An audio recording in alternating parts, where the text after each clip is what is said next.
Dobrý deň, zdravím vás opäť z ďalšieho predstavenia. Ja som nárušiteľ ticha a toto je Kušin 024. 024, takže dajte mu odber, dajte mu follow, dajte mu like na jeho videjka. A dneska sa pobavíme o ďalšej témičke, čo sú vzťahy so sliepkami. S našimi slepicami. Slepičkami, malými, bývalými, terajšími, ale aj tých, čo máme. Aj tých, čo budeme mať. Tých, čo budeme mať, presne tak. Lebo my máme vysoké štandardy a veľké ciele. Aha, ty najvyššie. Tie najvyššie. Takže začnem prvou otázkou tuto nášho kamaráta Kušina. Ako dlho ti trval tvoj najdlhší vzťah, čo si mal? Mal som dva také vážnejšie, jeden trval 4 mesiace, to je nič, to bola slabota. Také v mladom veku. Potom teraz, nedávno, rok a 1 mesiac a pohorelo to. Na čom konkrétne? Na čom konkrétne, ty kokso, to som ešte sám nezistil. Poznáme. Sám som na to nedočiel. Ale pohoreli sme, ale život ide ďalej. Dostával som sa z toho 2 mesiace, by som povedal. Taký tu môj kamarát potreboval na to trošku dlhší čas. Rok konkrétne? Rok konkrétne a nejaký psychiatrov navštíviť? To som ja zase nemusel, ja som mal hlavičku na to. Ale tam my sme boli dlhšie spolu. 2,5, 3 roky. 3 roky tam boli. Tuši tam už Boh hraničilo to s tým, no. Ale tiež to pohorelo. Na čom konkrétne? Sám neviem doteraz. Ty kokos, Sám neviem, tuším, sme sa tu stretli správne. Sám neviem, ale ani to už nebudem zisťovať radšej. Mám, jak sa povie, prdeli. Treba, život ide ďalej. Život ide ďalej a my ideme tiež ďalej na ďalšiu otázku. Ako dlho a kde si hľadaš partnerku? Ako a kde si hľadáme partnerku?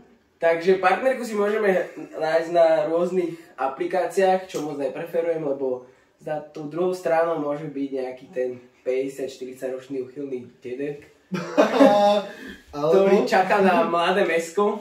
Alebo mladé mäsko, čo ťa chce oškobať. Alebo mladé mäsko, čo ťa chce oškobať. Oškobať, to je dnešná priorita. Zaplatte nám obedy, zaplatte nám nájomné. Kúp vejpu, kúp tam, kúp Apple Watchky, kúp mi nový iPhone. Poznáme to, takéto sú ženy. To sú dnešné ženy, dnešné slepice. Ale najlepšie by som ja povedal, že osloviť ženu vonku, ktorá sa vám páči. Na ulici, nebať sa. Na ulici, nebať sa. Tak jak ja. Treba skočiť do toho, jak do hlbokej vody. A buď to vyjde, alebo to proste nevyjde. Buď si tam iba plávaš, jak taká rybka, alebo si ten veľký žrádok, ktorý... No. Alebo ju oslovíš proste a sleduješ ju chvíľku a potom zistíš, že tam si dá s frajerom pusu, takže si dá kokota. Potom ideš radšej preč. Potom ideš radšej preč, už radšej nechodíš aj do toho vlaku, kde si stretával. Povedz na ďalšiu otázku. Aké vlastnosti má mať vaša partnerka? No moja konkrétne by nemala byť prostá píča. Kamaráde. Otrčanca, vieš, jak sa otrčajú dneska rybky, tam len natáčajú celý TikTok, celý Instagram sú tam iba... Pretrcačky. Pretrčačky sliepok proste, podľa mňa. Že otvoríš profil, prvé čo vidíš sú cecky, sú riť a všetko je to iba póza. Všetko je to iba póza. Áno, nemajú sa čím prezentovať. A ty kokos nás ešte nemohli aj tí dievčatá, že si tie fotky upravujú, víš? Sú úplne obyčajné, celkom pekné a upraví si fotku, víš? Zbytočne, na neviem čo. Ale to je dnešný svet, klamstvo, úspravy, áno, samé zavádzanie. Podvádzačky, no. Podvádzačky, že aj to je prvoradé u nich. Už kedysi podľa mňa one viacej podvádzali muži, vieš? A teraz tie ženy sú tie zlé. Nezbedné, že majú nezbedné stehienka. Jak sa hovorí. Nezbedné mušle. Tak poďme na ďalšiu otázku. No, poď. Čo sa ti na vzťahu najviac páči? Asi to, že aj keď samota je fajn, keď sa naučíš byť sám so sebou a je to proste dobre, tak to je akože fajn, že to si vyhral. No, ale zas kto by nechcel mať tú polovičku vedľa seba, vieš? Polovičku vedľa seba, ráno posteli, večer posteli. No, jedno s druhým. Sú tam aj plusy aj minusy proste. Samozrejme, môžeš si robiť čo chceš, v podstate, keď si sám, ale vo vzťahu si neviem, či až tak môžeš robiť, čo chceš. Nemôžeš, určite ne. No. Určite nie. Podľa toho, z jakou si, či ti to toleruje, alebo ne. S jakou si? No. My sme moc nemali tí dobre kusy. Nemali. Chybné kusy trošku, ale však čo? Každý sa poučí na svojich chybách. Aké sú tvoje najväčšie obavy súvisiace s partnerským vzťahom? Ty kokos. No. Že to zase skončí. Že skončí, že rozidete sa, samozrejme. Proste človek, čo si bol blízky, čo si hovoril všetko a takto a zrazu zo dňa na deň? Zo dňa na deň proste cudzí človek, víš, nepozdravíš na ulici. Nezdvihneš telefón, nezavoláš, ako sa máš, neodpíšeš. A pritom objímačky každé ráno milujem ťa, pičoviny, nezmysly. Rečičky, blbostičky. To oni iba vedia kvákať. Kvákať jak one. Žabky, sliepky, zobkať. Zobkať ti svoje peňaženky, peniaze. Preto žiadne radšej nemám, aby by nemali čo. Aby nemali čo zobrať, aj nič, lebo majú vysoké štandardy. Vtedy zistíš, že to je práve láska. Keď nemáš nič a stále je s tebou. A stále s tebou, vieš. Prídeš o vodičák, čakáš, že ty už nemáš auto, takže to asi pás. Tak to býva. Nemáš auto, nemáš byt, nemáš dobrú robotu. Nemáš vlastne nič. Nemáš nič, takže si pre ňu čo? Nepodstatný. Je to tak, ale keď čajka nemá nič, tak to proste ten muž si ju aj tak vybere. Vybere si ju a proste daje všetko, čo ale má. Žena si nevybere človeka, akože muža, ktorý nemá nič takéto. Presne tak. Podstatné pre nich. A to je to chore. Čo pre nás je podstatné byť s tým človekom a oni majú viac náklonnosť k tým materiálnym vecom. Materiálne vecam hýriť od rána. Ale samozrejme nejsú všetky také. Jasné, neodsudzujeme všetky. Ale 90% tejto populácie ženskej od je 15 do 20 sú také všetky. Podľa mňa. To je taký pekný vek. To je taký pekný vek, čo som mal kedysi. Vtedy najviac jebe tým ľuďom a... Teda ženám. Ženám nikdy nejebal. Tam nikdy nejebal. Vždycky normálne, sa ničo nebali. Tak poďme na ďalšiu otázku. Ako si predstavuješ ideálny vzťah?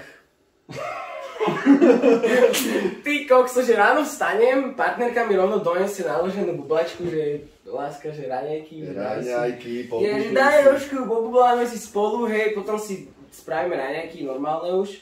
Hej, nie drogové.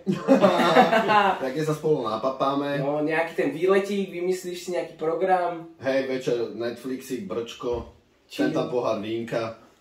Víno moc nepijem, tvrdé by som dal. Tvrdé by som dal. Jaj bože. Ty koko. Takže to je k môjmu ideálnemu vzťahu, viac nepotrebujem. Som taký... My sme takí skromní. Nám stačí málo. Nám stačí, keď nás niekto miluje, keď nás niekto ľúbi a... No, niekto sa pritúli, lebo teraz tu obývame navzájom. Sa tu obývame každý večer proste. Ďalej neviem pokračovať radšej. Čo sa deje ďalej? No. Z čoho máte najväčší strach vo vzťahu? No, ideš prvý. Ja z čoho mám najväčší vzťah? Z čoho máš najväčší strach? No, tak ja mám najväčší strach z toho, že ma tá mrcha podjebe. A ešte to bude hrať ako kotka, tam ho vyfajčí niekde a potom to je za mňa, že láska, ja ťa tak strašne milujem. Že ja chcem byť teraz chvíľku sama, že dáme si pauzu, že ja nechcem ani nikoho na svoje povinnosti. A tam otvoríš telefón, drb na Tinderi, drb na bade, drb tam, ja že čo ti jebe, ty kokot. No tak z tohto má najväčší ja strach. A ty? To sú dnešné ženy, ale asi áno. By som povedal, že ten podvedenie je tá najhroznejšia, najhnusnejšia vec. Všetko ostatné sa dá ešte predýchať. Áno, predýchame to veľa ináč, keď sa tak... Predýchaš toho fakt veľa, keď sa niečo takéto stane, ale ten podvedenie, to už je cez hranice. To už preteče ten šálok kávy a nie je dobré, by som povedal. 9. otázka. 5 vlastností, ktoré nemôže mať muž lomeno žena vo vzťahu. No nemôže byť kurva, v prvom rade, to máme hneď prvý fakt. No. Nemôže byť taká tá líška na tie materiálne veci, by som povedal. Áno, poznáme. Poznáme. Že si nepotrpí zrovna na takéto. Na takéto veci, no jasné. Tretia vec.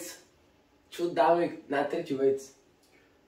Zabudol som otázku, prečítam ju ešte raz. 5 vlastností, ktoré nemôže mať žena. Žena vo vzťahu? No. Čo nemôže mať proste. Ty kokos, no oni nemôžu mať toho viacej. podľa mňa. Nemali by mať najlepšieho kamaráta, to je najväčšia pičovina. Pustiť ženu s kamarátkami, OK, ale keď tam je ešte ich kamaráti, ich frajeri, tak všetci vieme, o čo ide chlapom. Iba o jedno. Vy to viete tiež. Kto to nevie, tak sa opýtajte v komentároch. Sa opýtaj komente a ti možno na to odpoviem, keď budem mať čas, keď budem huliť akurát. Keď budem mať náladu. No. Ešte máme dve, musíme povedať. Dve vlastnosti, čo nemôže mať žena? Ešte nemôže mať žena.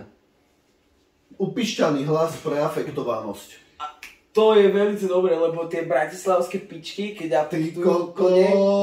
Herečky, že? A keď... Oscara, ty kokos. No a keď si nejaká proste žena, proste čo je opäť tlstá, škaredá, proste myslí, že je opäť pekná, ty kokos. Tak to mňa opäť vytača, ona si dá crop top, dá si ona je brúškovo. Previs jeden, previs druhý. Sukničku, vieš, aj kde si najväčšia herečka, ty kokos. Stehna jak ja dve, ty kokos. No a po Bratislave, alebo kde tuto po našom meste si behajú hore dole a hrajú sa na herečky, kabelky upišťané. Buchneš dverami, čo to buchneš tými dverami? Jaže ty piča. No som vytočený, ty kokos. No a posledná otázka, ako vnímaš ženu ako celok? Sliepka. Čistá slepica. Podľa mňa to je názor. Ne všetky konkrétne, ale čo mám možnosť, skúsenosť a takéto veci, tak nemajú rozum, podľa mňa. Ne samozrejme ženy podnikateľky a tak, čo si idú za svojím cieľom, ale dnešné, čo sa natáčajú. Ale dnešné ženy majú cieľ sa natočiť na TikTok a na Instagram, ale nie my tu ideme rozoberať aspoň nejakú normálnu vec a oni sa natáčajú, že si tam ukazujú cecky, v podstate hičky, všetko, aby tam mali pozornosť chlapcov, lajky, komenty. Takže ja si niekedy zavolám sem nejakú ženu, nejakú takúto pičku, keď nejakú poznáte. A natočíme nejaké cecky, natočíme jej nejakú riťulku a sú zvedaj, koľko to má pozretí. No určite viacej, jak doteraz. Určite viacej, jak takíto dva dementi. Takže... Konečne. Takže to sa nedá porovnávať muž versus žena. A oni chcú mať rovnaké práva. Nemôžu. Nemôžu proste. Nemôžu. Nedá sa to inač. Nej šanca. Ja už to musím predýchať. Ukončiť toto video. Ukončiť toto video, lebo znova som spotil, aký som sa natočil. Ďakujeme za strpenie. Ďakujeme za strpenie a za to, že si to pozrete až do konca. Díky moc. Šeruj, lajkuj, odoberuj, komentuj. Díky moc.